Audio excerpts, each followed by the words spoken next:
All right, so today we're going to be writing equations in standard form. We've already done slope-intercept form, which is y equals mx plus b. We've graphed those. Standard form then is just a different form of linear equations. But then we're going to translate them into slope-intercept form so that we can graph them easily. So let's go ahead and get started here. So let's just take a look at this situation. We have Pint and Slice charges $3 for a slice of pizza and $2 for a drink. We want to write an equation for the cost of eating dinner there. So we could let a slice of pizza be X, and we could let a drink be Y. And for every X you buy, for every slice of pizza, it's going to be $3. So it's going to look something like this: $3 for each X, plus $2 for each drink, so it's going to be plus 2y,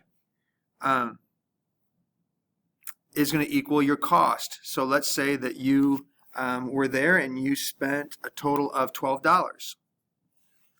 So this would be an equation that is in standard form. Standard form is simply this form. It is a times x plus b times y equals another number. And so here we have our a is 3 times x, b is our 2 times y, and our c value is 12. And so if we wanted to rewrite this in slope-intercept form so it would be easy to graph, remember slope-intercept form is y equals mx plus b. And so we want to get the y here completely by itself. And so we're going to solve this equation for y, which means the first thing I'm going to do is subtract 3x from both sides, because then 3x minus 3x is nothing, and I'll still have 2y equals, and I'm going to write this as negative 3x plus 12. I could go 12 minus 3x, but I want it to look like this, which means I'm going to put the x part first. And so negative 3x plus 12. Then if I divide everything by 2, I'll have the y by itself, and y is going to equal negative 3 halves x. That's negative 3 divided by 2 is negative 3 halves x. But then 12 divided by 2 is 6. So in slope-intercept form, we would have the equation y equals negative 3 halves x plus 6.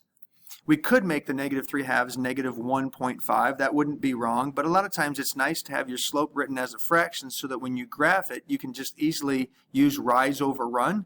And here we would just go down 3 over 2 to graph that equation. Let's take a look at another situation. You have some nickels and dimes worth a total of 90 cents. Write an equation for the number of coins, you could have. And so we know that let's let x be nickels and y be dimes. We know that each nickel is 5 cents. So it's 5 cents for each nickel, plus it's 10 cents for each dime, and we have a total of 90 cents. And so this would be our equation here. And again, if I want to put this in slope-intercept form so that I could graph it, I would want to get the y by itself. So I would start by subtracting 5x from both sides. And so I'd have 10y still on the left-hand side, and on the right-hand side it would be negative 5x plus 90. And then I could divide everything by 10, and if I divided everything by 10 and simplified everything, it would be y equals negative 5 over 10. Well, that reduces to negative 1 over 2 times x, plus 90 divided by 10 is just 9. So in slope-intercept form, it would be negative 1/2 x plus 9. All right, so take a look at these equations. These equations are a little bit longer than the ones we wrote. They're not in standard form, but we want to write them in slope-intercept form so that we could graph them. If we graphed both of these equations, it would end up being a line. And so let's just put it in slope-intercept form. Now remember, slope-intercept form has the y by itself. It's y equals mx plus b. That's the form we want it in.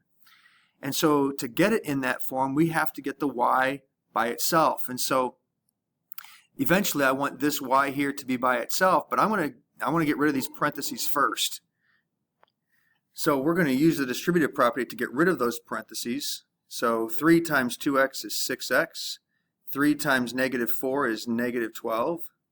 plus, that's x there, so plus the 2y equals 10x plus 6. And again, our goal is to get this y by itself, so we want to get everything else on the other side. I'm going to subtract 6x from both sides first, so that will be gone. I'll still have negative 12 plus 2y equals 10x minus 6x is 4x plus 6. Then I want to get rid of the negative 12, so I'm going to add 12 to both sides. So then I will have 2y equals 4x plus 18, because 6 plus 12 is 18. And if I divide everything then by 2, then my final answer here is going to be y equals 2x plus 9. And that is in slope-intercept form. If I graphed it, I would have a y-intercept at 9, and my slope would be positive 2.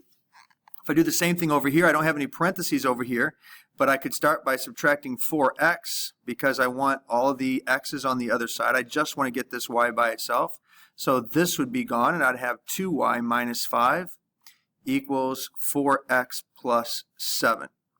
So then I could get rid of the minus 5 by adding 5 to both sides.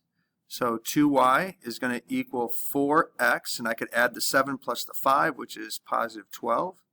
And then if I divide everything by 2, then I would have y equals 2x plus 6.